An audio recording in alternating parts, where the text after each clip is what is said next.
अस्सलाम वालेकुम। जाको लाहौर की तरफ से सुबह खैर, मैं बिल्कुल ठीक ठाक हूँ और आप सब खैरियत से होंगे। और आज की जो अच्छी बात है जो हम आपसे शेयर करने जा रहे हैं वो है वक्त, कि आप अपने फारिग वक्त को करामत कैसे बना सकते हैं। वक्त पैसे की तरह है, अगर आप उसे ज़ाया करेंगे तो ज़रूरत पड़ने पर ये आपके पास भी नहीं होगा। अगर आप पैसे की तरह वक्त का हिसाब रखेंगे तो आपके पास ऐसे कामों के लिए ज़रूर वक्त बचेगा जो आपको पसंद है। अब सवाल ये कि बोरियत से हटकर अपने फारिग वक्त को कैसे गुजारा जाए। उसका खुलासा बड़ा आसान है। खुलासा ये कि वक्त का सही इस्तेमाल करने से आपको अपनी पसंद के काम करने का ज़्यादा मौका मिलेगा, ना कि कम। क्योंकि वक्त का सही इस्तेमाल करना एक महारत है, एक आर्ट है जो आगे चलकर आपके बड़े आसानी से काम हो सकते हैं। इस महारत की वजह से एक शख्स की मुलाजमत बची रह सकती है और ये महारत ना होने की वजह से उसे मुलाजमत से निकाला जा सकता है। ज़रा सोचें कि अगर आप किसी कंपनी के मालिक हैं तो क्या आप किसी ऐसे शख्स को मुलाजमत पर रखेंगे जो हमेशा ही देर से आता हो और या फिर आए रोज़ कोई ना कोई एक्सक्यूज़ बना रहा हो। कि आप जिस तरह से अपने वक्त को इस्तेमाल करते हैं तो उससे ज़ाहिर होता है कि आप कैसे शख्स हैं। लेकिन इस बात से तो हरगिज़ इनकार नहीं किया जा सकता कि वक्त का सही इस्तेमाल करना आसान नहीं होता। हम में से अक्सर लोग ज़िंदगी में सूरत हाल से ज़रूर दो चार हुए होते हैं जब हम अपने ज़्यादातर कामों को टालने लग जाते हैं और इस वक्त तक इसमें हाथ नहीं डालते जब वो काम सर पर ना आ पहुँचे। तो टाल मटोल की आदत को अभी से ही अपनी ज़िंदगी से निकाल दें, वरना ये आदत जो है वो कामयाबी और आपके दरमियान बड़ी रुकावट बनकर जो है वो खड़ी हो जाएगी। किस काम को जो है वो कितना वक्त देना है, क्योंकि वही लोग ज़िंदगी में जो है वो कामयाब रहते हैं जो बड़ी ही अक्लमंदी के साथ दानिशमंदी से काम लेते हैं और अपने वक्त का बेहतरीन इस्तेमाल करते हैं। तो आगे बढ़ते हैं, बात कर लेते हैं कि शादियों का सीज़न भी आने वाला है और शादी पर फिट और ख़ूबसूरत नज़र आने के लिए ख़वातीन बहुत ही जतन करती हैं। अगर ख़वातीन आंटी वाले लुक से बचना चाहती हैं तो उसके लिए एक्टिव लाइफस्टाइल अपनाने की बहुत ज़रूरत है। शादी पर फिट और ख़ूबसूरत दिखने के लिए एक आइडियल वेट वज़न भी ज़रूरी है और इस ख्वाहिश की तकमील के लिए शादी से पहले हर लड़की के सर पर वज़न कम करने की जो धुन है वो सवार हो जाती है। कि अगर आपको भी इस सूरत हाल का सामना है तो शादी से कम अज़ कम 6 से 8 हफ्ते पहले एक्टिव हो जाएं और किन अवामल के ज़रिए वज़न में कमी लाई जा सकती है, इसके मुतालिक बताने के लिए अना ताहिर फिटनेस एक्सपर्ट हमारे साथ स्टूडियो में मौजूद हैं। उनकी तरफ चलते हैं। अना, कैसी हैं आप? जाकर लाहौर में वेलकम कहते हैं आपको। और चूँकि बात कर रहे हैं हम कि शादियों का सीज़न आने वाला है और इस वक्त जो है वो ख़वातीन की पूरी कोशिश है कि किसी ना किसी तरह अपनी बॉडी को मेंटेन कर लिया जाए। तो शादी से कब ख़वातीन अपने आप को किस तरह से फिट कर सकती हैं? देखिए, शादी एक अहम इवेंट होता है हमारी लाइफ का, ठीक है, ख़ास तौर पे ब्राइडल का। बाकी सारे भी एक्टिव होते हैं लेकिन ब्राइडल का सबसे अहम होता है।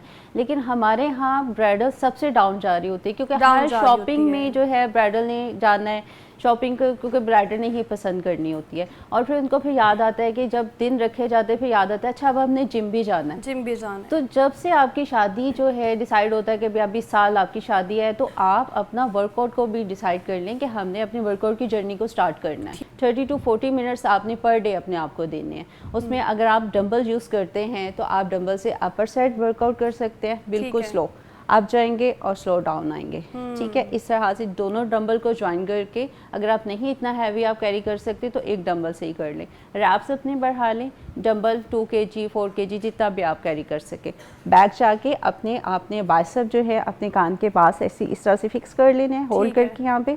Now up down up, full आपने स्ट्रेच को जो है फील करना है, ठीक है। और नींद का खास ख्याल रखना है। ये नहीं कि आप रात के डांस प्रैक्टिस में रात के 2 बजे बिल्कुल 3 बजे आप सो रहे हो और फिर आप सुबह 12 बजे 1 बजे उठ के आंख मलते हुए जिम जा रहे हो, पूरी नहीं कर रहे। नहीं, आपकी स्किन डल रहेगी, आप जितना मर्जी अच्छा मेकअप कर लें। अगर आप जब शॉपिंग पे जाते हो तो आपको फील हो रहा होता है कि मैं थक गई हूँ, अब बस मुझे 1 कप चाय का दे दो। लेकिन 1 कप चाय का जो है आपको थकावट को दूर नहीं करेगा, ठीक है। आपने अपने आप को खुद रिलैक्स करना है, ठीक है। उसके लिए मैं आपको बता देती हूँ कि वो हमेशा की तरह के फर्स्ट स्टेप आपका वार्म अप ही होगा, ठीक है। वार्म अप होगा अपर साइड टू साइड, ठीक है। स्ट्रेचिंग से इससे ये होता है हमें पता चल जाता है कि हमें कहीं भी क्रैम्प्स तो नहीं है, ठीक है। ओके, हम सिंपल स्टेप में अगर आप इसको फॉलो करेंगे तो कोई और ये घर में भी एक्सरसाइज घर में भी कर सकते हैं आप, ठीक है। बॉडी को फ्रंट और बैक 20 रैप्स करें, 3 सेट करें, ठीक है। आपके डेली की ये रूटीन होनी चाहिए, ठीक है। कर लिया, डाउन, 20 सेकेंड वेट करेंगे, फिर अप डाउन। अब बैक तो आपकी डाउन जाएगी, स्ट्रेच अप। ये आपकी लेग्स, आपका बेली, आपकी बैकबोन, ये बॉडी वार्म अप करने के फौरन बाद ठीक है। पिजन पोज में आ जाए इस तरह से, पिजन पोज, ठीक है। नाउ डाउन क्रॉल, ठीक है जी। ये घर में ख़वातीन जो है वो एक्सरसाइज कर सकती हैं। अगर किसी के पास जिम जाने का टाइम नहीं है तो इस तरह से जो है वो अपना वेट भी मैनेजमेंट कर सकती हैं। बिल्कुल इस तरह से, बहुत इजी है। अगर आप इसको फॉलो करें तो आपकी पूरे दिन की जो है रूटीन में ये आपको बहुत अच्छा रिजल्ट देगी। अगर आपके पास डंबल नहीं है तो आप वाटर से, जैसे मैंने आगे बताया कि आप रैप्स बढ़ाने, अगर आपके पास वेट कम है, अगर आपने 4 kg से लगाने हैं 10, आप उसको 20 कर लें, अपने रैप्स बढ़ा लें, अपने सेट बढ़ा लें, ठीक है। और हाँ, बहुत सारे लोग जो है आप कर रहे होते हैं, बॉडी उनकी मूव हो रही होती है साथ, बॉडी अगर आपसे कंट्रोल नहीं हो रही है तो आप वॉल के साथ चले जाए, ठीक है। फुल बैक अपनी वॉल के साथ टक कर लें और आर्म्स को अप, नाउ टर्न डाउन।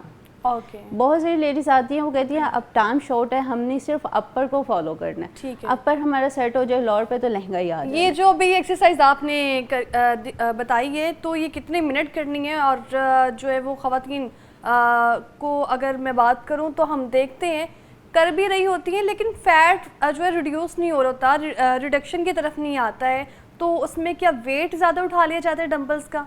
नहीं, वेट ज़्यादा उठाने से आपका वेट कम नहीं होता। अच्छा, ठीक है। आपने उसको करने का आपका एंगल सेट होना चाहिए, ठीक है। आपके जो आर्म्स हैं वो आपकी जो रिस्ट है आपकी बिल्कुल शोल्डर के सामने होनी चाहिए, ठीक है। ना कि अब मैं यहाँ पे रख के ऐसे ऐसे करूँगी, ठीक है, जस्ट टाइम वेस्टिंग है, ठीक है। आपके एंगल सेट होने चाहिए, एंगल पे आपने फोकस करना है कि अच्छा चले अब मैं दोनों हाथ से नहीं कर पा रही हूँ, ठीक है, इट्स ओके, यहाँ से पकड़ लें, एंगल सेट है। अब मैं इतनी फोर्स कर रही हूँ कि मुझे फील हो रहा है कि यार डंबल मेरे हाथ में है, ठीक है। आप इसका फील करोगे ये डंबल मेरे हाथ में। और डंबल का जो वेट है वो कितना होना चाहिए? 2 kg ले लें। 2 kg। हाँ, रैप्स बढ़ा लें। आपने कहा कितने मिनट करना चाहिए? अगर मैं काउंटिंग में नहीं जा रही, टाइमिंग पे जा रही हूँ तो कम से कम एक सेट को आप 1 मिनट तक करेंगे कंटिन्यूस, मतलब 30 बन जाते हैं। तो इसलिए जो है ना आप रैप्स पे रहें वो ज़्यादा बेहतर है। 20 रैप्स करें, रेस्ट करें 10 सेकेंड 15 सेकेंड का रेस्ट। जिनकी बहुत सारी लेडीज़ के हमारे यहाँ पे बहुत ज़्यादा फैट आ जाता है, आप अपना इतना एरिया, अपना टो एरिया जो है किसी भी स्टेप के ऊपर रख के और अप जाएंगे, डाउन जाएंगे, अप जाएंगे, डाउन जाएंगे। सबसे अच्छी एक्सरसाइज है आपके काफ को कम करने के लिए, ठीक है। काफ की एक्सरसाइज, अब जब जिम में हम लेग प्रेस कर रहे होते हैं, लेग प्रेस पे भी हम अपनी टो को हाफ जो है उसके ऊपर रख के हम अपना काफ लगाते हैं, और काफ की ये सबसे बेस्ट एक्सरसाइज है। आपकी काफ बहुत जल्दी से शेप में आने लग जाती है। ठीक है, तो अभी मैं बात कर रही थी कि फैट जो है ना वो अगर रिड्यूस नहीं होता है तो कुछ ख़वातीन घर में 15-15 दिन एक्सरसाइज कर रही हैं, 20 दिन कर रही हैं, लेकिन वो कह रही हैं कि वेट कम नहीं हो रहा है, तो उसकी क्या वजह होती है? देखिए 15-20 दिन तो आपने बढ़ाने में नहीं ना लगाए, नहीं लगाए बिल्कुल, ठीक है। बढ़ाने में कितना टाइम लगाया है, ये कोई ना हमारे पास मैजिक होता है, ठीक है, ना आप मैजिक कर सकते हो। लेकिन अगर बहुत सारी लेडीज़ कहते हैं मैंने 15 दिन में इतना वेट कम किया है, अगर आप ऑलरेडी जिम में जा रहे हो, आपकी एक जर्नी चल रही है, ठीक है, शादी की वजह से आपने स्किप किया है, उसमें आप कर सकते हो क्योंकि आपकी बॉडी यूज्ड टू है। 1 मंथ तो आपको लग जाता है, आपकी बॉडी को इस चीज़ को एक्सेप्ट करने में लग जाता है कि आपने उस पर वर्क करना है, ठीक है। 1 हफ्ते में आप कभी भी हार्ड ट्रेनिंग की तरफ नहीं जा सकते, 3 मंथ आपको लग जाते हैं यूज्ड टू होने में। ख़वातीन शिकायत करती हुई नज़र आती हैं कि महीनों लगा लिए, दिन लगा लिए, वेट कम नहीं हो रहा। आपने मुझे कहा कि बढ़ाने में भी तो टाइम लगा, तो कम होने में फिर कितना टाइम लगेगा? देखिए कहीं ना कहीं पे आप गलती कर रहे होते हो, ठीक है, या तो अपनी डाइट में कर रहे हो या तो अपनी नींद में कर रहे हो। अच्छा, बहुत से लोग समझते हैं कि हमने जिम में जाके वज़न उठा लिया तो हमारा वेट कम क्यों नहीं हो रहा। ये वज़न उठाने का फ़र्ज़ आ गया कि हम आप देखो आप गलती कहाँ पे करो, क्या आप अपनी नींद अच्छे से ले रहे हो, अच्छे से ले रहे हैं कि नहीं? सही टाइम सोने का हमारा जो है वो इशा की नमाज के बाद है। खाना पीना हमारा 6 साढ़े 6 बजे ख़त्म हो जाना चाहिए। अच्छा। अगर हम 6:30 बजे तक खाना पीना ख़त्म करके 8 साढ़े 8 बजे तक नमाज़ पढ़ के अगर हम सो जाते हैं तो फिर अर्ली मॉर्निंग अगर हम उठ जाते हैं तो वो आप खुद सोचिए कि उसमें कितना अच्छा आपको फील होगा। आपके पास रनिंग का टाइम है, आपके पास जॉगिंग का टाइम है, आप जिम अच्छे से जाके कर सकते हो। लेकिन हमारे यहाँ ऐसा नहीं है। हम शाम को अगर खाना खाते हैं तो सोना हमने 1-2 बजे, तो फिर हमें स्नैक की ज़रूरत पड़ जाती है। बिल्कुल ऐसा हम ही है। स्नैक में कुछ भी ऑर्डर कर रहे होते हैं। ठीक है, कोशिश करें आप शाम को 6 साढ़े 6 बजे तक खाना ख़त्म कर लें। हम खाना खा के 20 मिनट की वॉक कर लिए, अब हमने सो जाना है। 3-4 घंटे अगर आप अपने खाने को देंगे तो वो आपको पुरसुकून नींद भी देगा। सोने से यानी हम 3 घंटे पहले खाना खा लें। 3-4 घंटे ठीक आप है। दें, ठीक है, वो यही टाइम बनता है। 6 साढ़े 6 7 बजे तक आप खाना खा लें, 9-10 बजे तक आप सो जाएं। ठीक है, अगर आप सोएंगे 2 बजे, ये चीज़ें आपका वेट स्टक कर देती हैं। स्टक करती हैं। अगर आपकी नींद पूरी नहीं है, आप अच्छा, अब बहुत सारे लोग कहते हैं 6-7 घंटे की नींद, आप कहते हैं 6-7 घंटे तो हम सो जाते हैं। ऐसा नहीं है कि आप 2 बजे 4 बजे सो के अब वो उस क्लॉक को कंप्लीट करते हैं, वो गलत है। ठीक है, आप कहीं ना कहीं पे गलती कर रहे होते हो, पानी कम पी रहे होते हो, पानी कम पी रहे होते हो, डाइट का बिल्कुल ख्याल नहीं करते जब आप हैं। मार्केट जाते हो, जैसे हम ब्राइडल की बात कर रहे हैं, मार्केट जाते हैं, कोई भी जूस लिया कलरफुल, वो पीना शुरू कर दिया। बिल्कुल ऐसा ही है। आप पानी घर से लेके जाएं, ठीक है, लेमन, ठीक है, बहुत सारे लोगों को स्वेटिंग बहुत लेमन ज़्यादा होती है। वाटर, बिल्कुल नींबू पानी का इस्तेमाल जो है वो हाँ। घर में ख़वातीन करें तो उससे भी जो है वेट रिड्यूस करने में मदद मिलती है।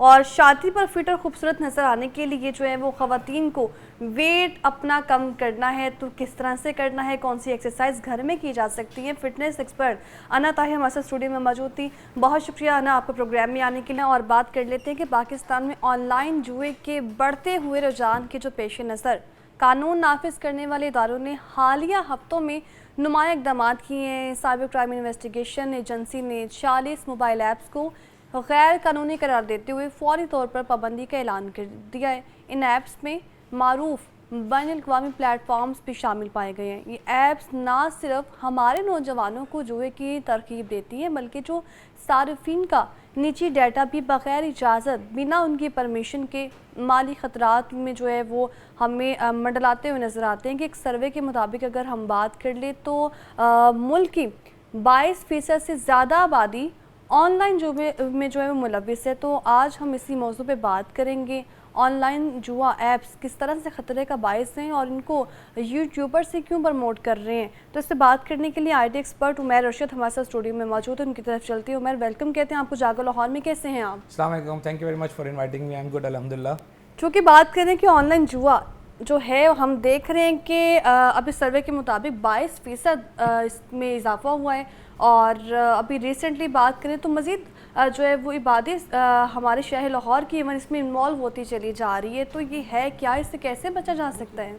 अच्छा देखें, बचा तो ऐसे जा सकता है डेफिनेटली, बचा तो ऐसे जा सकता है डेफिनेटली। आप द प्रॉब्लम इज़ दिस कि हमारी जो यूथ है और हमारी जो कम्युनिटी है उसके अंदर अवेयरनेस नहीं है, अंडरस्टैंडिंग नहीं है। सो लोगों को असल में क्या होता है कि हम ना हर चीज़ को चाहते हैं कि परफेक्ट हो, बिल्कुल। अच्छा, अब आप बेसिकली पहले फॉरेक्स की ट्रेडिंग करते थे, कमोडिटीज़ की ट्रेडिंग करते थे, वो सारी ट्रेडिंग होती थी।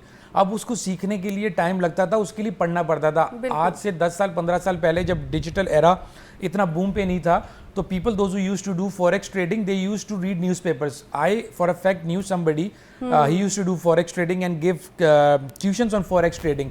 उनके घर, उन साहब के घर दुनिया की 10 से 15 अखबार आती थी।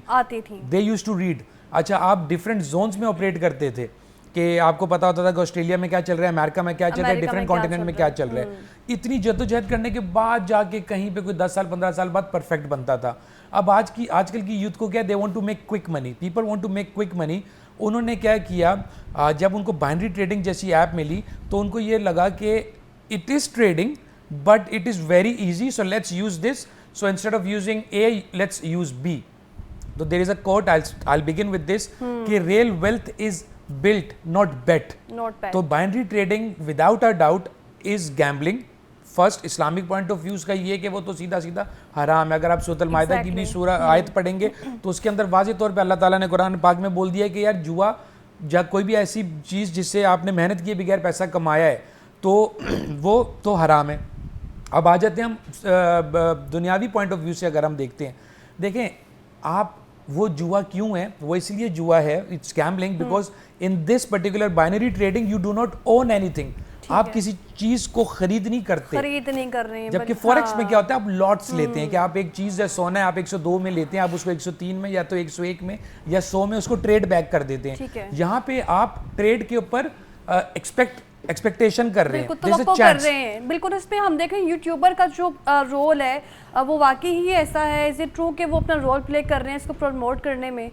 अच्छा देखें, अब आपको मैं मजे की बात बताऊं, I won't name it, but आजकल जो रिसेंटली पाकिस्तान के अंदर न्यूज़ चल रही है, so yesterday I came to know and which is legit के पीपल आर चार्जिंग, और that particular person used to charge $20,000 for one YouTube session. तो वो $20,000 बंदा लेके आपको ये सिखा रहा है एक सेशन के अंदर कि आपने ये ट्रेडिंग करनी है, वो उनको गुमराह कर रहे हैं। अच्छा, लेकिन मजे की बात पता है क्या है? We can not just blame this social media influencers, we can blame them कि ये मजीद गुमराह कर रहे हैं, लेकिन हमारी यूथ गुमराह होना चाहती है। अगर अभी आप YouTube के ऊपर जाएं और आप लिखें binary trading is it gambling और ट्रेडिंग क्वेश्चन मार्क, आपको पूरी दुनिया की वीडियोस मिल रही हैं। हम ये कह सकते हैं ना, ये ऑनलाइन ट्रेडिंग या फिर आपकी जेबों पर जो डाका है, तो फिर फ्रॉड को हम कैसे कंट्रोल कर सकते हैं, कैसे बचा जा सकता है? इसके ऊपर फ्रॉड को कंट्रोल करने के लिए अब देखें, फ्रॉड को कंट्रोल करने के लिए तो एक्शन हो रहा है। अब एक बाय वन करके नाम आ रहा है। एक्चुअली देखें, प्रॉब्लम ये है कि you can not eliminate crime, लेकिन आप उसको कम कर सकते हैं। अब कम करने के लिए लॉ इन्फोर्समेंट एजेंसीज और साइबर क्राइम जैसे सेल, माशाल्लाह, you know, this is a very good initiative taken by the government of Pakistan, NCCI उन्होंने बनाया, जो कि पर्टिकुलरली इस चीज़ को टैप भी किया और आइडेंटिफाई किया गैप को, and they are taking strict actions on it. बात ये है कि आप इसको खत्म नहीं कर सकते। अगर आप इसको खत्म करते हैं तो गली गली में जुआ भी हो रहा है, क्रिकेट पे, फुटबॉल पे, घोड़े के ऊपर, डॉग रेस के ऊपर। बट बात और ये एक्टिविटीज को छोड़ के सब जो मोबाइल में मसरूफ हो चुकी है। बट अगर बात करी जाए कि पाकिस्तान में जो हम देख रहे हैं गैर कानूनी ऐप्स बढ़ती चली जा रही हैं, हम अपने प्ले स्टोर में जाते हैं और जैसे इवन कोई सोशल मीडिया का प्लेटफॉर्म यूज़ कर रहे हैं, उसमें हम देखते हैं कि कोई एडवर्टाइज सामने आ गई है, तो हम उसको फॉलो करते हुए फ़ौरन अपने प्ले स्टोर में जाते हैं, उसको डाउनलोड करते हैं। यही जो है इसी तरह से अट्रैक्ट किया जा रहा है अपनी तरफ। इसमें दो चीज़ें, एक तो सोशल मीडिया इन्फ्लुएंसर्स की अगर हम बात करें, उसको इख्तिताम करते हुए मैं ये कहूँगा, द प्रॉब्लम इज दिस कि एक चीज़ कंट्रोल हो रही है ऑलरेडी, लेकिन सोशल मीडिया इन्फ्लुएंसर्स उसको बंद नहीं होने दे रहे हैं, since these people have reach in millions. So for example, if I say come let's do binary trading, my reach is 100 people, but these people reach is in millions. So that is the reason ये limelight के अंदर आ गए हैं कि we need to stop them, because they are, it's, you know, they are spreading a drug between the people and people do not know this कि there is quick money but there is a quick loss as well। देखिए, हमेशा जो जुआ होता है ना, उसमें हमेशा हाउस जीतता है।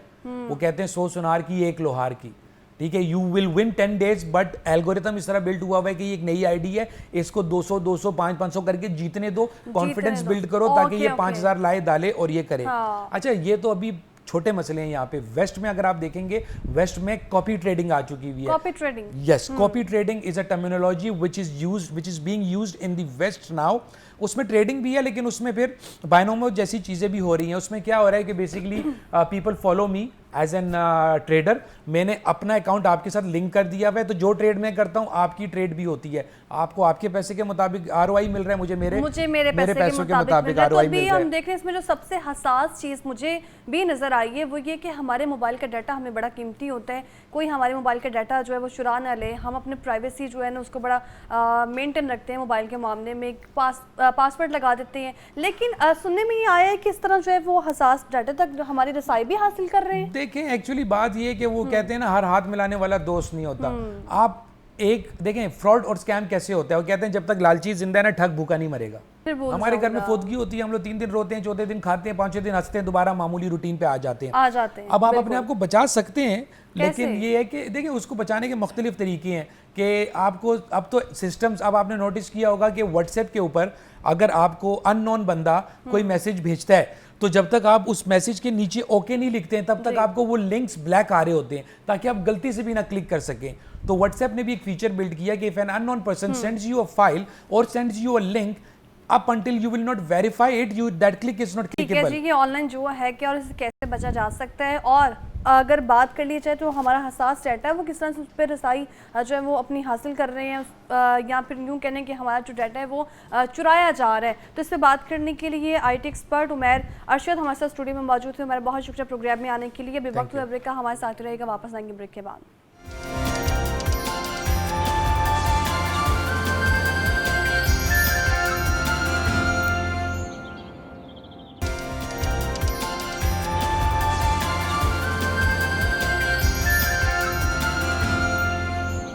Welcome back. ब्रेक से हम वापस आ चुके हैं। अगले सेगमेंट की तरफ बढ़ते हैं। बात कर लेते हैं कि अदलिया की तारीख में पहली मर्तबा पुराने केसेस तरजीही बुनियादों पर निपटाने के लिए मॉडल कोर्ट्स कायम करके जजेस की जो नामजदगियाँ हैं वो कर दी गई हैं। लाहौर समेत पंजाब भर की मातहत अदालतों में ज़ेर इल्तवा पुराने केसेस के जल्द फैसलों के लिए जजेस को टास्क भी सौंप दिया है। तो chief justice Lahore high court justice Misali Neelam ने हतमी मंजूरी दे दी, और इस हवाले से बात करने के लिए हमने दावत दी है नुमाइंदा लाहौर न्यूज़ मोहम्मद अशफाक को, और साथ ही साथ हमारे साथ एडवोकेट सुप्रीम कोर्ट जो है वो नसीर कमो हमारे साथ मौजूद हैं स्टूडियो में। से वेलकम कहते हैं आपको भी। जाकर लाहौर में कैसे हैं आप? थैंक यू जी। अल्लाह चूँकि बात कर रहे हैं अशफाक, सबसे पहले तो आपकी तरफ आऊँगी कि पुराने केसेस जो कि हमेशा ही इल्तवा का शिकार रहे हैं कि कब जो है ये हल होंगे, कब जो है इन पर हम देखते हैं कि कोई भी एक केस है 10-10 साल पेंडिंग है, 12 साल पेंडिंग है, ठीक है, और तब तक जो है वो लड़ाई झगड़े का केस होता है, सुलह भी हो जाती है, फिर जाके जो है वो हमें पता चलता है अच्छा केस तो अभी भी पेंडिंग है। तो अब कौन सा जो ऐसा सिस्टम है वो मुतारिफ करवाया जा रहा है? देखें, सबसे पहले तो chief justice Lahore high court justice Misalia Neelam ने ये वाजे किया है कि जो पुराने केसेस हैं उनको हर सूरत तरजीही बुनियादों पर निपटाया जाएगा, और ये अदलिया की तारीख में पहली मरतबा हो रहा है कि फ़ौजदारी मॉडल कोर्ट्स के साथ साथ सिविल मॉडल कोर्ट्स भी बनाई जाएंगी, क्योंकि आपको पता है कि जो सिविल केसेस हैं वो साल हर साल चलते रहते हैं, उनके फैसले नहीं होते। तो उस पर फिर chief justice Lahore high court justice Misalia Neelam ने इस मामले पर पूरे पंजाब में मॉडल कोर्ट्स कायम कर दी हैं, और ये model courts additional district and session जज, सीनियर सिविल जज और मजिस्ट्रेट लेवल तक ये कायम की गई हैं, जो कि पुराने से पुराने जो केसेस हैं उनको तरजीही बुनियादों पर निपटाएंगे, उनको फैसले करेंगे। अब हुआ ये है कि बहुत आपने देखा होगा कि माजी में कभी भी पुराने केसेस को निपटाने के लिए ऐसा फार्मूला नहीं अपनाया गया, जिसकी वजह यह है कि आपने बात की ना 10-10 साल 12-12 साल 40 साल पुराने केसेस पेंडिंग हैं। लाहौर में 1980 का केस पेंडिंग है, मुल्तान में 1983 के केसेस पेंडिंग है। अच्छा। तो किसी ने इस तरफ तवज्जो ही नहीं दी। तो chief justice Lahore high court justice Misalia Neelam साहिबा को जब ये रिकॉर्ड सामने आया, फहरिस्त पेश की गई, तो वो बहुत हैरान हुई। तो उन्होंने फिर ये फैसला किया कि अब ये तमाम जो पुराने केसेस हैं ये विदिन डेज तरजीही बुनियादों पर निपटाए जाएंगे। पहली मरतबा सिविल मॉडल कोर्ट्स और फौजदारी मॉडल कोर्ट्स कायम की गई हैं, और इस हवाले से ना सिर्फ कायम की गई हैं बल्कि इन कोर्ट्स के लिए जजेस को नामजद करके उनको टास्क भी सौंप दिया गया कि आपने ये डॉकेट्स है आपकी, तो आपने ये केसेस आपने इतने अरसे में निपटाने हैं। तो ये फार्मूला अपनाया गया है। बिल्कुल, ये फार्मूला अपनाया गया है पुराने केसेस निपटाने के लिए जो मैकेनिज्म बनाया गया है। नसीर साहब भी हमारे साथ भी मौजूद हैं। सर कहिएगा ये मैकेनिज्म जो तैयार किया गया, बनाया गया है, ये कितना करामत साबित होगा? और कानून के हवाले से अगर बात करें तो कानून में 10-10 12-12 साल, वो तो अशफाक से बता रहे हैं 40 साल से पेंडिंग केसेस भी हैं, तो कानून क्या कहता है? जी, बिस्मिल्लाहिर्रहमानिर्रहीम। हमारे आइन की कमांड है आर्टिकल 37D कि फौरी और सस्ता, ठीक है, फौरी और सस्ता इंसाफ हर शहरी का फंडामेंटल राइट है।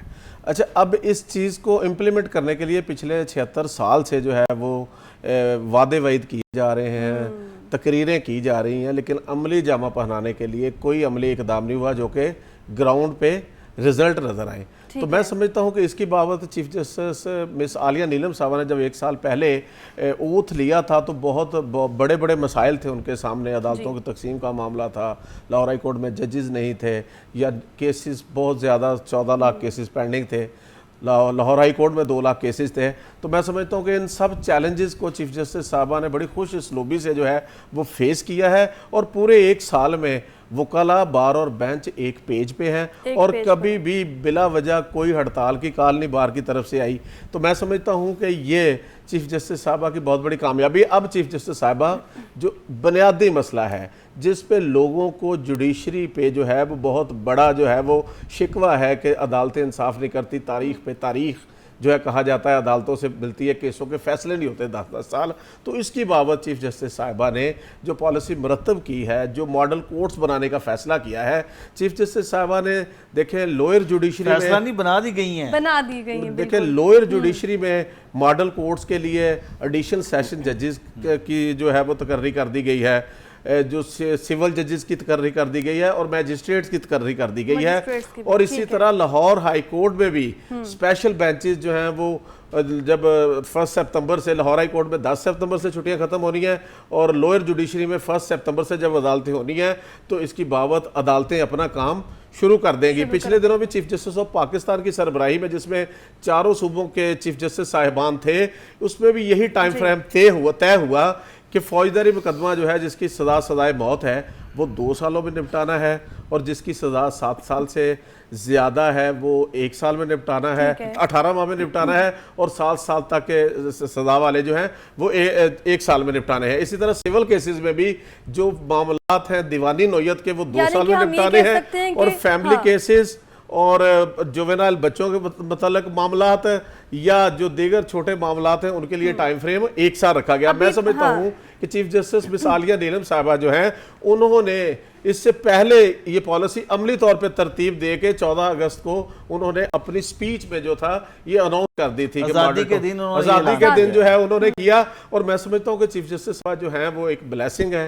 ये अभी जो पूरा एक मॉडल बनाने का कहा जा रहा है, बल्कि मॉडल कोर्स की अगर मैं बात करूं तो उसमें जो जजेस की नामजदगियां कर दी गई हैं, तो अगर बात करें कि वो केसेस की अकॉर्डिंग जो है वो की गई हैं, यानी कि अगर कत्ल का केस चल रहा है तो उसके अकॉर्डिंग ही जो है वो जज देखिए फौजदारी और सिविल दोनों अदालतें मॉडल कोर्ट्स कायम कर दी गई, यानी एक जज को डेजिग्नेट कर दिया गया है कि उन्होंने ये जो कत्ल के पुराने केसेस हैं ये इन्होंने हर सूरत निपटाने हैं। फिर एक जज को डेजिग्नेट किया गया है कि ये प्रॉपर्टी के केसेस हैं, जायदाद के अरसा दराज से पेंडिंग केसेस हैं, सिर्फ उनका काम ये होगा कि उन्होंने वो पुराने केसेस निपटाने हैं।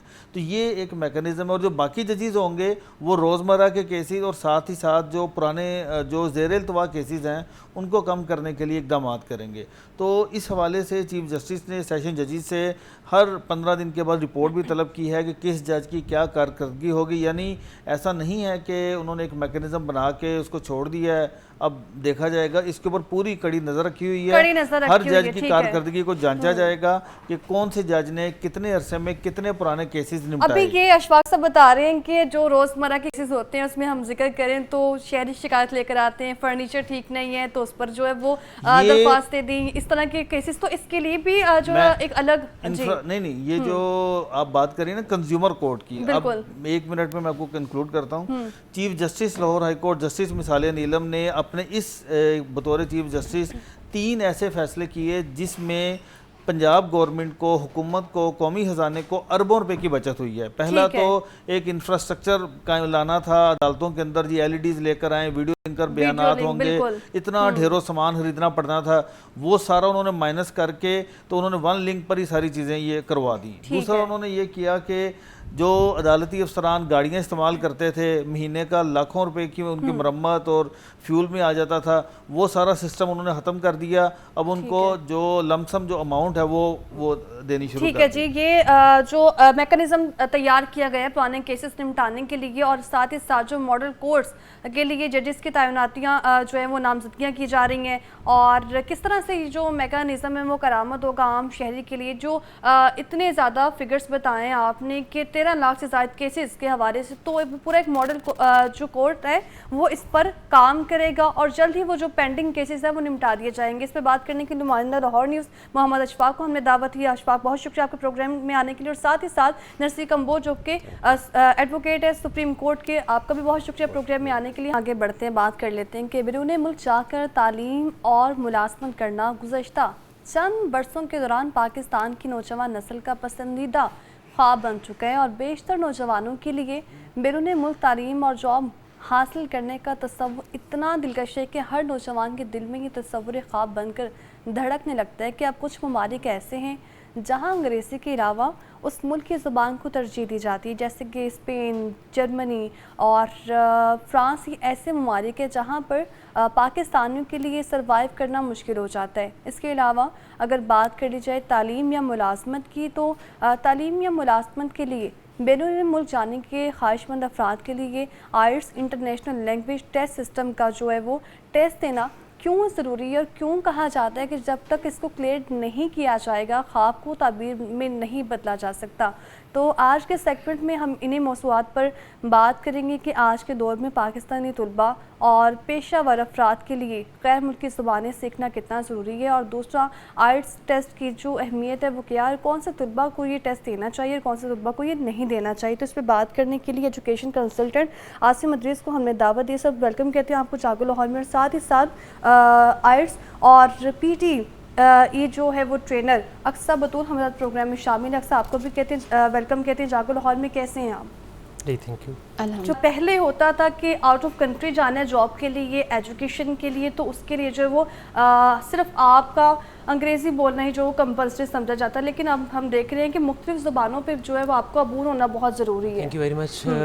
हम लोग बेसिकली इस सेगमेंट पे 15 ईयर से काम कर रहे हैं, और हमने जो चीज़ें आइडेंटिफाई की हैं उसमें ये चीज़ सामने आई है कि हमारे तलबा को और जॉब सीकर्स को आउट ऑफ कंट्री जाने के लिए अगर उस कंट्री की लैंग्वेज पे अच्छी ग्रिप है और उसको उस कम्युनिकेशन पे अबूर है तो उसके लिए मल्टीपल अपॉर्चुनिटीज़ मिल जाती हैं। ठीक है। अब हम स्टेप बाय स्टेप बात कर लेते हैं कि किन किन कंट्रीज़ में अपॉर्चुनिटीज़ इवॉल्व हो रही हैं और उनके अंदर किस किस्म की जॉब्स अवेलेबल हैं। तो करंटली सबसे जो इस वक्त पोटेंशियल कंट्री है वो जर्मनी है। जर्मनी में जर्मन गवर्नमेंट ने इस वक्त पाकिस्तानी जॉब सीकर्स के लिए और स्टूडेंट्स के लिए कुछ अपॉर्चुनिटीज़ इवॉल्व की हैं, जिस पे अगर आप जर्मन लैंग्वेज के A1, A2, B1, B2 level तक क्वालिफाई करते हैं तो आप उन जॉब्स को अवेल कर सकते हैं। थोड़ा सा मैं ये भी एक्सप्लेन कर दूं कि इसका लेवल ऑफ एक्टिविटी क्या होता है। तो उनको बेसिक लेवल का टेस्ट पास करना है, उसको हम जर्मन A1 बोलते हैं। इस टेस्ट को क्वालिफाई करने के बाद आपको मल्टीपल ऑप्शंस मिलती हैं जर्मनी में जाकर, जिसमें एक ऑप्शन जो है उसको हम अपॉर्चुनिटी कार्ड बोलते हैं, उसका नाम चांसन कार्टे है। चांसन कार्टे के अंदर आप अगर पाकिस्तान की यूनिवर्सिटी से ग्रेजुएट हैं और आपके पास वर्क एक्सपीरियंस है और आपने किसी मल्टीनेशनल में जॉब की हुई है और साथ आप जर्मन लैंग्वेज का टेस्ट पास कर लेते हैं तो आप एलिजिबल हो जाते हैं इस जॉब को सिक्योर करने के लिए। इसी तरह से एक और जॉब अपॉर्चुनिटी है, उसका नाम हाउस बिल्डिंग है। हाउस बिल्डिंग के लिए आपको जर्मन लैंग्वेज में B1 तक क्वालिफाई करना है। ठीक है। B1 जो है इट्स अ प्रोफेशनल लेवल, और इसकी जो सबसे खूबसूरत बात है वो ये है कि इसमें किसी किस्म का आपको ब्लॉक अकाउंट नहीं चाहिए, कोई फाइनेंशियल डॉक्यूमेंट्स नहीं चाहिए, सिर्फ आपके पास B1 लेवल का जर्मन सर्टिफिकेट होना चाहिए, जो कि थोड़ा सा टेक्निकली मुश्किल है, लेकिन इसको अचीव करने के बाद आपको वहाँ पे 1000 यूरो से लेके 1500 यूरो का स्टाइपेंड मिलेगा, और 3 साल तक जब आप अपनी एजुकेशन, वो भी स्पॉन्सर्ड होगी गवर्नमेंट ऑफ जर्मनी की तरफ से, उसको कंप्लीट करेंगे, और उसको कंप्लीट करने के बाद आप अपनी एजुकेशन कंप्लीट करके, अपनी इंटर्नशिप कंप्लीट कर अपनी रेगुलर जॉब भी हासिल कर सकते हैं। बिल्कुल, मैं ये जानना चाहती हूँ कि जो गैर मुल्की ज़ुबान सीखने से तालिब इल्म के बैरून मुल्क तालीम या फिर काम करने के चांसेस जो हैं वो किस हद तक बढ़ सकते हैं? देखिए, अगर हम यूरोपियन कंट्रीज़ की बात करें, उसमें जर्मनी, ऑस्ट्रिया, बेल्जियम, स्पेन, जितने भी कंट्रीज़ हैं ये प्रेफर करते हैं कि वहाँ की नेटिव लैंग्वेज पे अबूर होना चाहिए, और वो इस चीज़ को एक प्लस पॉइंट कंसिडर करते हैं। ठीक है। अब पाकिस्तानी जॉब सीकर्स का सबसे बड़ा चैलेंज ये है कि उनके कम्युनिकेशन के अंदर बड़ी ऑब्स्टिकल्स हैं, हर्डल्स हैं, और उनको उस कंट्री की अगर लैंग्वेज आती है तो वो 2 काम कर सकते हैं। एक तो जॉब हंटिंग के अंदर एक अच्छे तरीके से जॉब को हंट कर सकते हैं। नंबर 2 ये है कि वो एम्प्लॉयर से नेगोशिएट करके आपका जो सैलरी ब्रैकेट है या वेज ब्रैकेट है उसको बहुत अच्छे तरीके से ले सकते हैं। मैं इसकी एग्जांपल इस तरह से लूँगा कि जिस तरह से हम उर्दू लैंग्वेज में या पंजाबी लैंग्वेज में अपने किसी भी जॉब के लिए अगर इंटरव्यू देने चाहें तो हमारा एम्प्लॉयर उसको कंफर्टेबली एक्सेप्ट करता है। बिल्कुल ऐसा ही है। अक्सर भी हमारे साथ ही मौजूदा प्रोग्राम में अक्सर आपसे ही जानने की कोशिश करती हूँ कि जो कौन से ऐसे तलबा हैं, अभी हम बात करें कि थे कि टेस्ट जो है वो आइट्स का, ये कौन से तलबा को इसकी तैयारी करनी चाहिए, देना चाहिए, किन को नहीं देना चाहिए? आइल्स और पीटी कंपलसरी है बेसिकली, चाहे वो आप एजुकेशन के लिए अप्लाई करना चाहते हैं, इमिग्रेशन के लिए अप्लाई करना चाहते हैं, या फिर आप वर्क परमिट के लिए अप्लाई करना चाहते हैं, वर्क वीज़ा जिसको बोलते हैं। तो ये डिपेंड करता है स्टूडेंट्स पे कि कौन से स्टूडेंट की रिक्वायरमेंट आइल्स है, कौन से स्टूडेंट्स की रिक्वायरमेंट जो है वो पीटी है। वैसे तो ओवरऑल आइल्स और पीटी दोनों एक्सेप्टेबल हैं आजकल। ठीक है, तो फिर जो टेस्ट है क्या वो दूसरे से मुख्तलिफ या फिर आसान भी होता है? अच्छा, ये बहुत अच्छा क्वेश्चन आपने किया है। आइल्स और पीटी जो है इसको मैं थोड़ा एलेबोरेट कर देती हूँ। आइल्स जो है ये international English language testing system है, जिसमें आप 4 कंपोनेंट्स पे काम करते हैं। राइटिंग है, रीडिंग है, स्पीकिंग है और लिसनिंग है। ऑन द अदर साइड जो पीटी है उसमें अभी रिसेंटली कुछ चेंजेस आए हैं। वो चेंजेस इस तरह से आए हैं कि पहले वो इंटायरली जो है वो AI बेस्ड टेस्ट था, अभी उसमें उन्होंने ह्यूमन एक्सपर्टीज़ को ऐड कर दिया है और उन्होंने टास्क भी बढ़ा दिए हैं। जैसे स्पीकिंग में अगर मैं कहूँ, जो स्टूडेंट्स करना चाह रहे हैं उनके लिए मैं मेंशन भी कर देती हूँ, रिस्पॉन्ड टू अ सिचुएशन और समराइज स्पोकन टेक्स्ट जो है उन्होंने ऐड कर दिया है, सॉरी समराइज ग्रुप डिस्कशन जो है वो ऐड कर दिया है स्पीकिंग में। ये एडिशनल टास्क हैं। और साथ ही जो ह्यूमन एक्सपर्टीज़ को उन्होंने ऐड किया है उसमें 7 ऐसे टास्क हैं जिसमें उन्होंने ह्यूमन एक्सपर्टीज़ को ऐड किया है। स्पीकिंग के 4 टास्क हैं, राइटिंग इंटायरली उन्होंने ह्यूमन एक्सपर्टीज़ पे जो है उसमें ह्यूमन एक्सपर्टीज़ को इन्वॉल्व कर दिया है, और जो लिसनिंग का एक टास्क है उसमें भी उन्होंने ह्यूमन एक्सपर्टीज़ को ऐड कर दिया है। अब मसला यहाँ पे ये आता है कि जो स्टूडेंट्स जो हैं वो पीटी को इजी समझ के उसको ऑप्ट करते थे, उनके लिए भी डिफ़िकल्टी लेवल काफ़ी बढ़ गया है। आइल्स और जो आपका पीटी है एक ही लेवल पे आके खड़े हो गए हैं। यानी कि स्पीकिंग की अगर आप बात करते हैं तो स्पीकिंग में आइल्स में क्यू कार्ड होता है 2 मिनट का, students are suppose to speak for 2 minutes, ठीक है। इसी तरह से अब उन्होंने पीटी में एक टास्क ऐड कर दिया है जिसमें उन्होंने 2 मिनट के लिए बोलना होता है।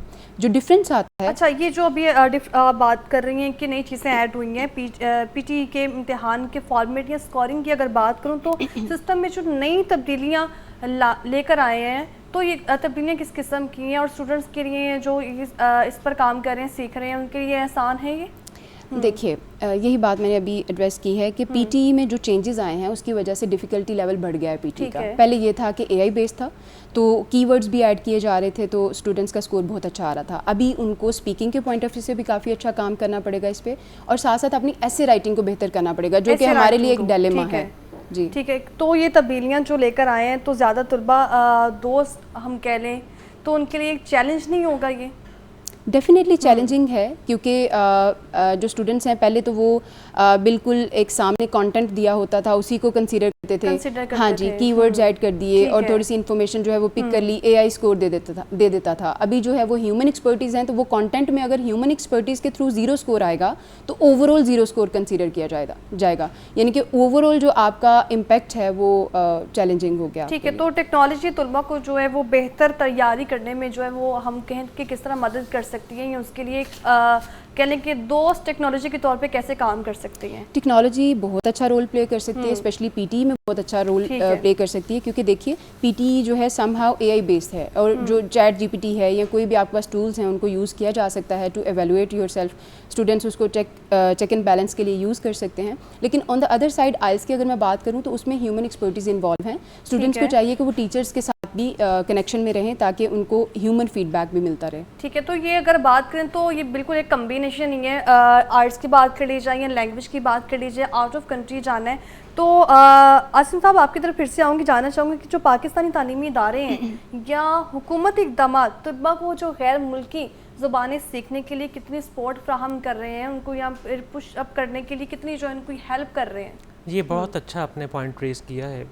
इसके अंदर मैं एक्सप्लेन करूँगा कि जितने हमारे जो टेफ्ट इंस्टीट्यूट हैं, जैसे टेफ्टा से एफिलेटेड हैं या नैफटेक के डिफरेंट इंस्टीट्यूशंस हैं, इसमें इनका रोल बहुत प्राइम भी हो सकता है, और इसके अंदर कुछ मैं सजेस्ट भी करना चाहूँगा। हमारे जो स्टूडेंट्स अपने प्रोफेशनल एजुकेशन ले रहे होते हैं या टेक्निकल एजुकेशन ले रहे होते हैं, उसके साथ साथ उनके फाइनल सेमेस्टर में एक लैंग्वेज को इम्पार्ट करना बहुत ज़रूरी है। और इंडिया में या दूसरे कंट्रीज़ में ये मॉडल होता है कि वो स्कूल से एक इंटरनेशनल लैंग्वेज कंपलसरी होती है कि अपने कोर्स के साथ बच्चे ने पढ़नी है। और जब बच्चा compete कर रहा होता है इंटरनेशनल जॉब्स के लिए, तो वो स्टूडेंट्स जिनको टेक्निकल नॉलेज के साथ साथ उस कंट्री की नॉलेज के साथ साथ उस कंट्री की लैंग्वेज पे भी ग्रिप होगी, तो वो अपॉर्चुनिटी अच्छे तरीके से अवेल कर सकता है। दूसरा इसमें ये है कि हमने गवर्नमेंट ने पिछले 2 सालों से ये इनिशिएटिव लेना शुरू किए हैं कि वो टेफ्टा को ये डायरेक्शन दे रहे हैं कि जी आप इस इंटरनेशनल लैंग्वेजेस को इम्पार्ट करें। लेकिन अभी उसमें कुछ चैलेंजेस हैं, मैं चाहता हूँ कि उस पर भी थोड़ी सी हम बात कर लें। जैसे कि कुछ टेप्टा के इंस्टीट्यूशन ऐसे हैं जो जिसको अगर हम यहाँ पे आसान तरीके से समझें, जो टेक्नोलॉजी कॉलेजेस हैं जो DAE diploma of associate engineering के प्रोग्राम ऑफ़र करते हैं, इनको हम सजेस्ट कर सकते हैं कि ये अपने फाइनल ईयर के अंदर एक लैंग्वेज को और सॉफ्ट स्किल्स ट्रेनिंग को इम्पार्ट कर दें। इसका मैं हाँ यही पूछना चाह रही थी, जो हमारा निज़ाम है, तालीमी निज़ाम जो हम पढ़ रहे हैं, निसाब में भी ये चीज़ें ऐड हो सकती हैं? क्योंकि हम अक्सर देख रहे होते हैं स्टूडेंट जो आर्ट का स्टूडेंट है उसने मुख्तलिफ लैंग्वेज की जो है वो बुक्स की तैयारी भी कर रहे होते हैं साथ साथ, तो इसको हम अपने निसाब में भी ऐड कर सकते हैं? जी बिल्कुल ऐड कर सकते हैं। ये मॉडल इंडिया के अंदर और बहुत से कंट्रीज़ में है कि आपके पास इंटरनेशनल लैंग्वेज एक आपके कैरिकुलम का हिस्सा बन के आपको उसका पेपर दिया जाता है और उस पेपर की बेस पे आपको सर्टिफिकेट मिलता है। अच्छा, अब इसकी सर्टिफिकेशन जैसे कि आप IELTS की सर्टिफिकेशन ब्रिटिश काउंसिल देती है, PT की पियर्सन्स देती है, इस तरह जर्मन लैंग्वेज की भी इंटरनेशनल सर्टिफिकेशंस हैं, स्पेनिश लैंग्वेज की इंटरनेशनल सर्टिफिकेशंस हैं। वो सर्टिफिकेशन टेप्टा इंस्टीट्यूट को के साथ कोलैबोरेट करके हम अपने स्टूडेंट्स को दे सकते हैं, क्योंकि जो इंटरनेशनल ऑर्गेनाइजेशंस हैं वो हमारी एजुकेशन के साथ साथ अगर इंटरनेशनल सर्टिफिकेशंस होंगी तो उसकी एक्सेप्टेबिलिटी जॉब के लिए बहुत बेहतर हो जाएगी। बहुत बेहतर हो जाएगी। और IELTS है क्या, किस तरह से जो इसकी तैयारी की जा सकती है और इसमें मज़ीद जो वो तब्दीलियाँ कौन सी आई हैं, और स्टूडेंट के लिए कई तब्दीलियाँ चैलेंज तो नहीं बन गई, लेकिन इसको क्लियर करने के लिए अक्सर बतूल को हमने दावत दी थी। बहुत शुक्रिया अक्सर प्रोग्राम में आने के लिए। साथ ही साथ डिफरेंट लैंग्वेजेस जो कि बैरून मुल्क जाने के लिए ज़रूरी हो चुकी हैं, कंपल्सरी हो चुकी हैं, इस पर बात करने के लिए एजुकेशन कंसल्टेंट आसिम मदरीस हमारे साथ प्रोग्राम में मौजूद है। सर आपका भी बहुत शुक्रिया प्रोग्राम में आने के लिए। अभी वक्त हुए ब्रेक का, हमारे साथ ही रहेगा, वापस आएंगे ब्रेक के बाद।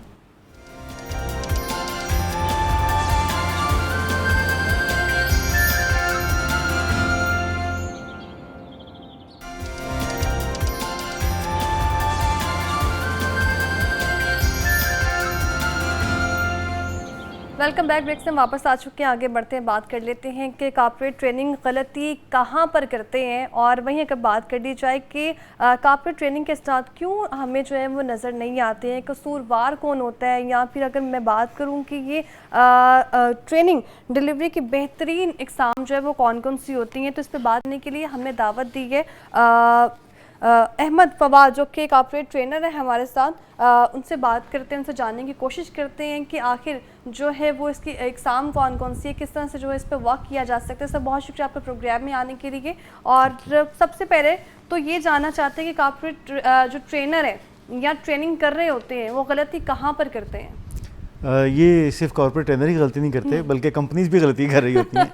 इनफैक्ट आप देखें, अगर प्रॉपरली कंपनी ने एम्प्लॉयज़ के बारे में रिसर्च प्रोफाइलिंग नहीं की हुई, प्रोफाइलिंग व्हेन आई वी से प्रोफाइलिंग, इसका मतलब ये है कि आपकी जो जॉब डिस्क्रिप्शन है, सबसे पहले तो ये देखा जा रहा होता है ना कि आप वो काम ऑप्टिमम लेवल तक परफॉर्म कर रहे हैं या नहीं कर पा रहे। नहीं, कंपनी चाह रही है आपसे 100% काम लेना और आप समहाउ 70 और 80% पर हैं, तो इसका मतलब वो गैप है जिस पर आपको ट्रेन करना है। उसके अलावा फिर डेवलपमेंट आ जाती है, यानी आपको नेक्स्ट लेवल के लिए अगर डेवलप करना है, लीडरशिप रोल में लेके आना है, आपके अंडर आप अभी इंडिविजुअल परफॉर्मर हैं, आपको लीडरशिप रोल में लेके आना है, तो फिर आपको कौन कौन से स्किल्स चाहिए, कौन कौन से स्किल्स अगर इस पर प्रॉपरली प्रॉपरली अगर कंपनी ने होमवर्क नहीं किया हुआ, नंबर 1।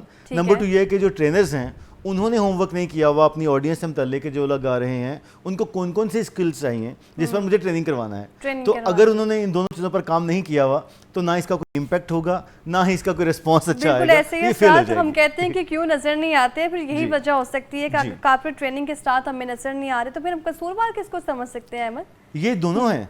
मैं चूंकि एज कॉर्पोरेट ट्रेनर मैं समझता हूँ कि हमारा कसूर इसलिए बहुत ज़्यादा है कि हमें मैनेजमेंट के साथ बैठकर डिस्कस करना है सबसे पहले कि जो लोग ट्रेनिंग के लिए आ रहे हैं उनका स्किल सेट इस वक्त है क्या। ऐसा तो नहीं है। मैंने मज़े की बात बताता हूँ आपको, मैंने एक जगह पर सेशन करवाया अपनी एक कंपनी में, तो वहाँ पर एक कुलीग जो पुराने गपशप जिनके साथ हल्की फुल्की थी, उन्होंने मुझे कहा कि यार मैं चौथी दफ़ा इसी टॉपिक पे ट्रेनिंग ले रहा हूँ, तो मुझे या तो मेरी कमी बता दें, मुझ में क्या गलती हो गई है, या फिर आप बताएं कि why should I come to this training. तो जब मैंने उनसे डिस्कस किया तो मुझे अंदाज़ा हुआ कि यार he did not require that training at all. तो अब देखें वो बंदा अगर आएगा ना तो उसको कुछ फ़ायदा होगा, फुल डे ट्रेनिंग अटेंड करेगा या 4-5 डेज, तो वो वक्त अपना भी ज़ाया कर रहा होगा, दूसरों का भी ज़ाया कर रहा होगा। सो कसूरवार हम भी हैं टॉप पे, क्योंकि हमें ही जाके ट्रेनिंग करवाना है ना, तो हमें माइंडफुल होना चाहिए कि जिनको करवा रहे हैं वो कौन लोग हैं, उनके बारे में हमारा नॉलेज होना चाहिए, पता हो कि उनका लेवल क्या है, एक्सपर्टीज क्या है। और सेकेंडली कंपनी तो ट्रेनिंग में कुछ मॉडल्स भी होते हैं, ES3 या 70-20-10 की बात करूं तो ये मॉडल हैं क्या? ये बड़ा अच्छा और रेलिवेंट पॉइंट है इसमें इरम। 3 E's इसको कहते हैं, 3 E's education, exposure and experience. तो इसको 70, 20 और 10 के साथ इसलिए रिलेट किया गया है कि हम अमूमन जोर देते हैं कि क्लासरूम ट्रेनिंग करवाई जाए, लोगों को बुलाया जाए और उनको एक स्किल सेट पर बताना शुरू कर दिया, वी स्टार्ट टेलिंग देम। जो एडल्ट लर्निंग है, बड़े हम बच्चों को तो आप शायद थोड़ा सा, बच्चों को भी वैसे अब इस तरह से नहीं बताया जा सकता, लेकिन बड़े सुनने से नहीं सीखते। अच्छा। रिसर्च कहती है कि 20 मिनट से ज़्यादा अगर एक ही सिटिंग पोस्चर में आप बैठे हुए हैं तो आपका दिमाग घूमना शुरू कर देता है। अच्छा। आप मेंटली उधर नहीं रहते। तो अगर मैं सिर्फ आपको बता रहा हूँ कि आप ऐसे करें, ऐसे करें, ऐसे करें, it will never work. So education का पार्ट सिर्फ बताने का, टेलिंग मोड जो है वो होगा 10%। 20% है एक्सपोजर।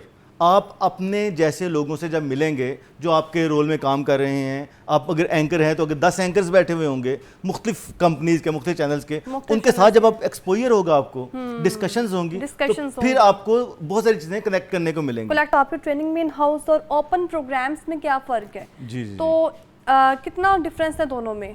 दोनों में काफ़ी ज़्यादा डिफरेंस है, काफ़ी मिलते जुलते हैं और काफ़ी डिफरेंट है। मैं इस तरह कहूँगा, अगर मैं पिछली बात को कनेक्ट कर सकूँ, कि जो उसमें 70% उस मॉडल में इम्पोर्टेंस है ना, वो है ऑन जॉब ट्रेनिंग का experience. You learn by doing. ये सादा सिंपल सा मेथड है। आप साइकिल की यूट्यूब चैनल्स पर जितनी मर्जी वीडियोस देख लें, you can not learn, you have to ride the bike. So same goes for training and development. इसके अब 2 मेथड जैसे आपने डिस्कस किया है अभी, कि हम उसको इन हाउस प्रोग्राम कर सकते हैं या कि हम उसको ओपन कर सकते हैं। ओपन प्रोग्राम में हम ये करते हैं कि we send invite to so many companies के जी, अगर आप इस पर्टिकुलर टॉपिक पर हम एक ट्रेनिंग करवा रहे हैं, आपको लगता है अगर आपके 1-2 एम्प्लॉयज़ हैं जिनको इस पर चाहिए, तो आप नॉमिनेशंस भेज दें। तो हम वो ओपन प्रोग्राम करते हैं, मुख्तलिफ होटल्स में जाके हम कंपनीज को भेजते हैं, पहले इनवाइट भेजते हैं, वो अपने 1, 2, 3, 4 लोगों को नॉमिनेट करते हैं, वो होटल में हम बुला लेते हैं कि हम यहाँ पर इस टॉपिक पर लीडरशिप पर बात करेंगे या पर्टिकुलर कोई हो सकता है। अच्छा, इन हाउस जो है that is for 1 company only. ठीक है। हम कंपनी में जाके कंपनी के लिए, जी, उस कंपनी के लिए, यानी ओपन प्रोग्राम में मुख्तलिफ कंपनीज के लोग आते हैं। इन हाउस प्रोग्राम के लिए उस एक कंपनी की नीड को देखा जाता है कि उनको इस टॉपिक पे जो ट्रेनिंग चाहिए उसको डिज़ाइन किया जाता है, उसको कस्टमाइज भी किया जाता है उस पर्टिकुलर रोल के लिए जहाँ पे लोग वो आ रहे हैं। फिर हम सिलेक्ट करके, डिस्कशन करके कि ये जो लॉट आ रही है इस पर हम ये ट्रेनिंग करवाएंगे। कंपनी के प्रेमिसेस में भी हो सकती है, होटल में भी, लेकिन इन दोनों में फ़र्क ये है, ओपन में बहुत सारी कंपनीज के लोग आते हैं और इन हाउस में एक ही कंपनी के बहुत सारे कंपनी के लोग आते हैं। डिज़ाइन जो है इसका स्केच अगर तैयार कर लिया जाए तो इसमें किन चीज़ों को जो वो हमने देखना होता है, उनका ख्याल करना होता है? सबसे पहले कोशिश करें कि use all 5 senses in your training. आप लोगों को सिर्फ एक सेंस ना इस्तेमाल करवाएं कि वो आपको सुनते रहें, बल्कि make them part of it. आप वीडियोज इस्तेमाल कर सकते हैं, उसके ऑडियो विजुअल पार्ट इस्तेमाल कर सकते हैं, प्रेजेंटेशंस यूज़ हो सकती हैं, फिजिकल एक्टिविटी होना बहुत ज़रूरी है। Let them experience whatever you are teaching them to do. तो आपको इन चंद चीज़ों का ख्याल रखना बहुत ज़रूरी है। जैसे मैंने कहा कि दे आर ह्यूमन, 20 मिनट से ज़्यादा एक जगह पर नहीं बैठ सकते, तो कोशिश करें उनको as maximum as you can उनको एंगेज करते चले जाएं। स्टोरी रखें, लेकिन स्टोरी को बहुत ज़्यादा खींचे नहीं, और ये याद रखें कि लोगों को याद रखी चीज़ वो रहेगी जो वो करेंगे। अच्छा, ट्रेनिंग जब दी जाती है या हम यूँ कहने कोई इंटर्न नहीं होता है तो उसका कोई ऐसा एक्सपीरियंस नहीं होता, लेकिन आजकल जो कॉर्पोरेट में ट्रेनिंग चल रही है वो एक्सपीरियंस लर्निंग की बेस पर होती है, उसका जिक्र भी बहुत ज़्यादा किया जाता है, तो ये क्या है? ये बड़ा अच्छा सवाल है। हम देखें, एक्सपीरियंशियल लर्निंग जिसकी हम बात करते हैं ना, यू लर्न बाय डूइंग, ये कोई नई टेक्निक नहीं है, हज़ारों लाखों सालों पुरानी है। अच्छा। आपको जो मर्जी हम बताते रहें बिठा के, आपको कभी नहीं आएगा जब तक कि आप वो करेंगे नहीं। मुझे इतना अर्सा हो गया टेलीविजन करते हुए, लेकिन मैं उस सीट पे नहीं बैठा जिस पर आप बैठी हुई हैं। I have been there in fact for quite some time. शायद चंद एक प्रोग्राम मैंने होस्ट किए हैं 8-10, लेकिन जो स्किल आपकी होगी, क्योंकि आप मुसलसल कर रही हैं, वो मेरी हो ही नहीं सकती। So if I want to develop myself into your role, I will have to do it again and again and again again. तो जो ट्रेनर को ख्याल रखना चाहिए वो ये है कि जब आप ट्रेनिंग डिज़ाइन करें, उसमें एक्सपीरियंशियल लर्निंग का पार्ट इस तरह से ज़रूर रखें कि लोग करके सीखें, सुन के ना सीखें। जो कुछ आप बता रहे हो उसको tell them, do in front of them, make them do and then review कि किस तरह से ये आपको हेल्प कर रही है, उसमें गलतियां निकाल कर। इसमें कौन कौन सी जो एग्जाम है, और अगर बात कर ली जाए गलती कहाँ पर होती है और हमें किस चीज़ का ख्याल करना चाहिए ट्रेनिंग के दौरान? कॉर्पोरेट ट्रेनिंग के साथ हमें अगर ट्रेनिंग भी चल रही है, मिल रही है, लेकिन उसके हमें स्टार्ट क्यों नहीं नज़र आते हैं, कौन कसूरवार होता है इसका? या फिर अगर बात करें इसकी जो ट्रेनिंग है वो इन हाउस या बात कर ले ओपन की जा सकती है कि नहीं, तो इस पे बात करने के लिए हमारे साथ मौजूद है अहमद फवाद जो कि कॉर्पोरेट ट्रेनर है। सर बहुत शुक्रिया आपका प्रोग्राम में आने के लिए। फायाकुन फायाकुन फायाकुन कुन फायाकुन कुन फायाकुन फायाकुन फायाकुन फायाकुन फायाकुन कुन फायाकुन कुन फायाकुन फायाकुन फायाकुन फायाकुन फायाकुन। जब कहीं पे कुछ नहीं भी नहीं था, वही था वही था वही था वही था। जब कहीं पे कुछ नहीं भी नहीं था, वही था वही था वही था वही था। वो जो मुझ में समाया, वो जो तुझ में समाया, मौला वही वही माया। कुन फायाकुन कुन फायाकुन फायाकुन फायाकुन फायाकुन फायाकुन कुन फायाकुन कुन फायाकुन फायाकुन फायाकुन फायाकुन फायाकुन।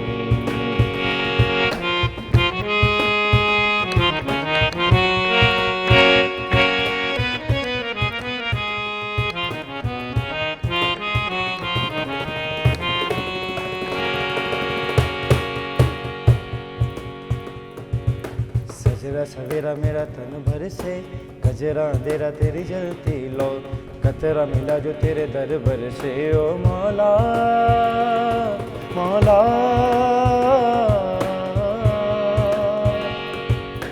कुन फायाकुन कुन फायाकुन कुन फायाकुन कुन फायाकुन।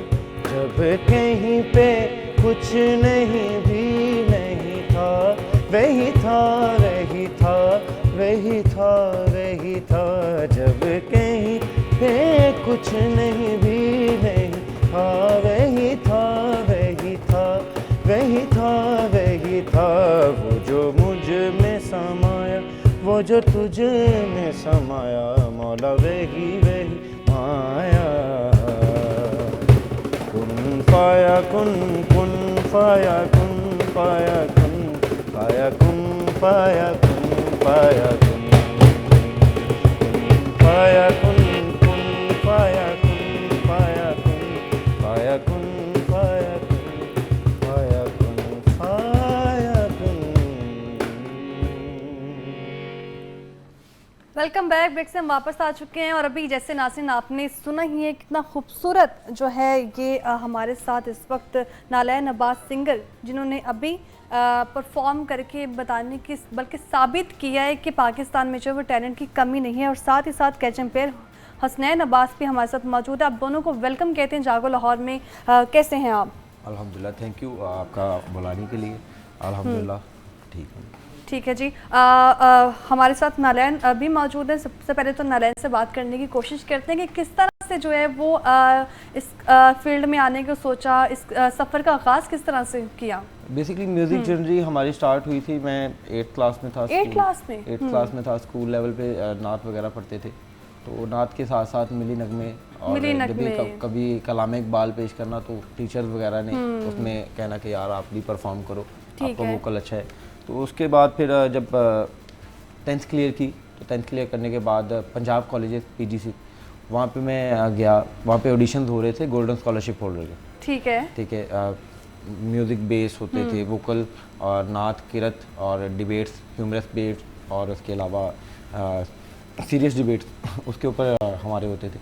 तो वहाँ पे मैंने ऑडिशन दिया, तो ऑडिशन देने के बाद मेरी 100% स्कॉलरशिप लग गई और वहाँ से मैंने सेकेंड ईयर कंप्लीट की। देन फिर UCP university of central Punjab, वहाँ पे गोल्डन स्कॉलरशिप होल्डर है और वहाँ से पढ़ने के बाद अब अल्हम्दुलिल्लाह बाय प्रोफेशन में बैंकर हूँ, पैशन में एक साथ 2 प्रोफेशन?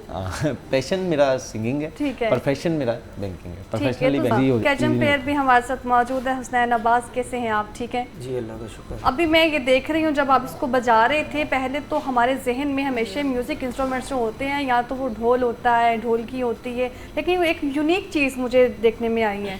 कब इसको जो है वो बजाना स्टार्ट किया, सीखा कैसे था इसको? मैम, मैंने बहुत ही छोटी सी एज में इसको स्टार्ट किया था। ये मेरे उस्ताद जी भी हैं, मेरे बड़े भाई हैं, वो म्यूज़िक टीचर हैं, ठीक है। मोहम्मद जाफ़र। वो मुझे इस चीज़ पे लेके आए थे कि क्योंकि वो हमसे पहले के म्यूज़िक करते थे, तो उन्होंने मुझे ये चीज़ कही कि आप ये चीज़ प्ले करो, ये एक नया ट्रेंड है, वेस्टर्न म्यूज़िक है। कभी खुद भी शायरी में जो है वो इंटरेस्ट लिया है या लिखने की कोशिश की है? अल्हम्दुलिल्लाह मेरे अभी एक मेरा छोटा भाई है शादब रज़ा, उसका सॉन्ग मैंने खुद रिटर्न किया है और कंपोज खुद बनाई है। वो भी हो गया, उसका रिकॉर्ड भी हो गया और यूट्यूब पे आ भी गया। अब मेरा एक गाना आ रहा है और वो भी खुद लिखा है, वो भी खुद लिखा है और खुद परफॉर्म किया है और उसकी कंपोजिशन खुद ही बनाई है। ठीक है, वो गाना फिर मैं सुनूंगी भी और मैं ये भी जानना चाहूँगी वो गाना मोहब्बत पर है, ज़िंदगी पर है?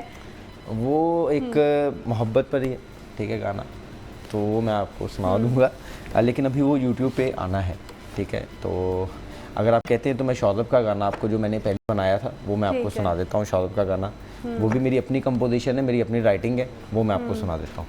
ठीक है।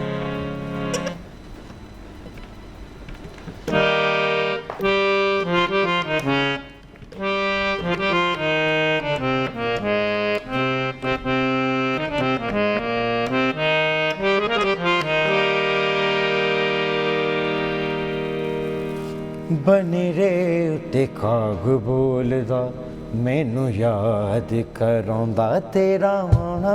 बने रे उत्ते काग बोलदा, मैनू याद करांदा तेरा आना। मैं किवें भुल जां सोहणिया तेरा मेरे दिल विच होना। बने रे उत्ते काग बोलदा, मैनू याद करांदा तेरा आना। मैं किवें भुल जां सोहणिया तेरा मेरे दिल विच होना। बने रे उत्ते काग बोलदा।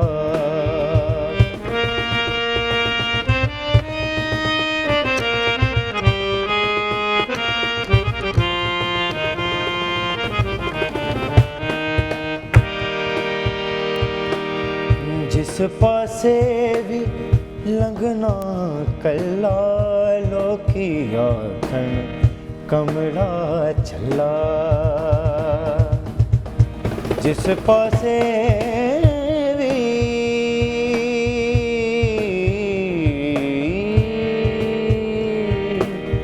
जिस पासे भी लंघना कल्ला, लोकी आखन कमला